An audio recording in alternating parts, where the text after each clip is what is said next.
আসসালামু আলাইকুম। বাংলাদেশ বেতার, রাজশাহী। স্থানীয় সংবাদ পড়ছি গোলাম মর্তুজা হেনা। অন্তর্বর্তীকালীন সরকারের প্রধান উপদেষ্টা ড মুহাম্মদ ইউনূসের সঙ্গে সৌজন্য সাক্ষাৎ করেছেন যুক্তরাষ্ট্র দূতাবাসের চার্জ d'Affaires হেলেন লাফেজ। আজ দুপুরে প্রধান উপদেষ্টার সরকারি বাসভবন যমুনায় সৌজন্য সাক্ষাৎ করেন তিনি। প্রধান উপদেষ্টার প্রেস উইং থেকে এ তথ্য নিশ্চিত করা হয়েছে। এ সময় যুক্তরাষ্ট্র দূতাবাসের চার্জ d'Affaires হেলেন লাফেজ ও প্রধান উপদেষ্টা ড মুহাম্মদ ইউনূস পারস্পরিক স্বার্থ সংশ্লিষ্ট বিষয় নিয়ে আলোচনা করেন। এর আগে গত ৩১ আগস্ট ড মুহাম্মদ ইউনূসের সঙ্গে সাক্ষাৎ করে সংলাপে অংশ নেন জাতীয় পার্টি, ইসলামী আন্দোলন ও গণফোরাম সহ দেশের বিভিন্ন রাজনৈতিক দলের নেতারা। স্বরাষ্ট্র ও কৃষি উপদেষ্টা লেফটেন্যান্ট জেনারেল অবসরপ্রাপ্ত মোহাম্মদ জাহাঙ্গীর আলম চৌধুরী বলেছেন, অন্তর্বর্তীকালীন সরকার দুর্নীতি ও মানি লন্ডারিং প্রতিরোধে কঠোর অবস্থানে রয়েছে।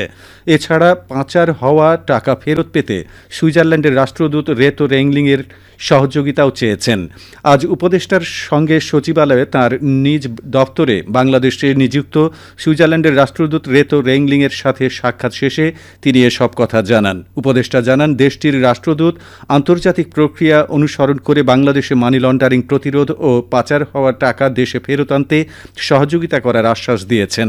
সাক্ষাৎকালে দুই দেশের মধ্যে মানব পাচার প্রতিরোধ, কৃষি পুনর্বাসন ও বীমা, পুলিশ বাহিনীর পুনর্গঠন ও সংস্কার, মানি লন্ডারিং ও দুর্নীতি প্রতিরোধ বিভিন্ন বিষয়ে আলোচনা হয় বলে জানান উপদেষ্টা। তিনি বলেন, বন্যা পরবর্তী কৃষি পুনর্বাসনই এখন সবচেয়ে বড় অগ্রাধিকার ও চ্যালেঞ্জ। উপদেষ্টা এ সময় কৃষি পুনর্বাসনে সুইজারল্যান্ডের সহযোগিতা কামনা করেন। রাষ্ট্রদূত মানব পাচার প্রতিরোধে বিদ্যমান সহযোগিতা বৃদ্ধি করার আগ্রহ প্রকাশ করেন। তিনি বন্যা বা প্রাকৃতিক দুর্যোগ মোকাবেলায় কৃষকদের সক্ষমতা ও সামর্থ্য বৃদ্ধিতে কৃষিক্ষেত্রে বীমা চালুর উপর গুরুত্ব আরোপ করেন। উপদেষ্টা জানান, বাংলাদেশের কৃষকগণ এখনও এ বিষয়ে খুব বেশি আগ্রহী নয়। ভবিষ্যতে আলোচনা করে এ বিষয়ে সিদ্ধান্ত নেওয়া হবে। অর্থ, বাণিজ্য এবং বিজ্ঞান ও প্রযুক্তি উপদেষ্টা ড সালেউদ্দিন আহমেদ বলেছেন, বাজারে ৫, ১০ ও ২০ টাকার কাগজি নোটগুলোর অবস্থা খুবই নাজুক। এই সমস্যা সমাধানে দ্রুত পদক্ষেপ নেওয়া হবে। দেশের মুদ্রার সুরক্ষা নিশ্চিত করতে এবং এগুলোর সঠিক ব্যবহার নিশ্চিত করতে সবার সহযোগিতা কামনা করা হচ্ছে। তিনি আজ সকালে সচিবালয়ে রফতানি উন্নয়ন ব্যুরোর কর্মকর্তাদের সাথে বৈঠক শেষে একথা জানান। ড সালেউদ্দিন আহমেদ বলেন, জিডিপির বাস্তব সংখ্যা কত এর পরিসংখ্যান জানার জন্য কাজ চলছে। খুব শিগগিরই চলতি বছরের রফতানির লক্ষ্যমাত্রা প্রকাশ করা হবে। অর্থ উপদেষ্টা বলেন, চলতি মাস অথবা আগামী মাসে বাজেট পুনঃ পর্যালোচনা করা হতে পারে। কালো টাকা সাদা করার সুযোগ বন্ধ করে দেওয়া হয়েছে। তিনি বলেন, বাজেটে বড় ধরনের উন্নয়ন প্রকল্পগুলোর বিষয়ে সরকারের উচ্চ পর্যায়ে সিদ্ধান্ত গ্রহণ করা হবে। বৈষম্য বিরোধী ছাত্র আন্দোলন চলাকালে রাজধানীর যাত্রাবাড়িতে রাসেল নামে এক যুবককে হত্যার অভিযোগে সাবেক প্রধানমন্ত্রী শেখ হাসিনা সহ ৩৬ জনের বিরুদ্ধে আদালতে আরও একটি হত্যা মামলা দায়ের করা হয়েছে। আজ দুপুরে মহানগর হাকিম সাদ্দাম হোসেনের আদালতে এ মামলাটি দায়ের করেন নিহত রাসেলের ভাই মুহাম্মদ রুবেল। মামলাটি আমলে নিয়ে এজাহার হিসেবে নেয়ার জন্য যাত্রাবাড়ি থানাকে নির্দেশ দিয়েছেন আদালত। মামলায় শেখ হাসিনা ছাড়াও ওবায়দুল কাদের, আসাদুজ্জামান খান কামাল, সাবেক আইজিপি মামুন সহ আওয়ামী লীগ নেতা ও পুলিশের ঊর্ধ্বতন কর্মকর্তাদের আসামি করা হয়েছে। নাটোর চিনিকল এলাকায় আখ রোপণ কার্যক্রম শুরু হয়েছে। চলতি মৌসুমে ৮,০০০ একর জমিতে আখ রোপণ লক্ষ্যমাত্রা নির্ধারণ করা হয়েছে।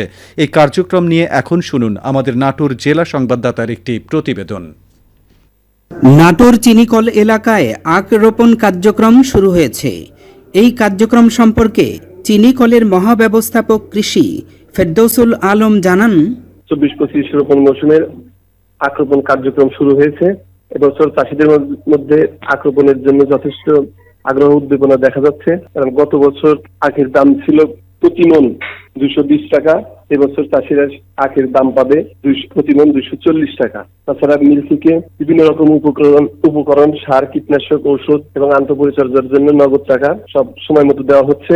এবং চাষিদের দাবি এখন একটাই, যে আখের টাকাটা যেন সময় তাদের সরবরাহিত আখের মূল্য যেন সময় মতো দেওয়া হয়। ইনশাল্লাহ এই টাকাটাও আশা করছি যে এই মৌসুমে সময় মতো চাষিরা পাবে এবং আমাদের যে লক্ষ্যমাত্রা ৮,০০০ একর, এই রোপণ লক্ষ্যমাত্রা অতিক্রম করতে সক্ষম হব এবং আমাদের ৯০,০০০ মেট্রিক টন আখ প্রাপ্তির লক্ষ্যমাত্রা রয়েছে।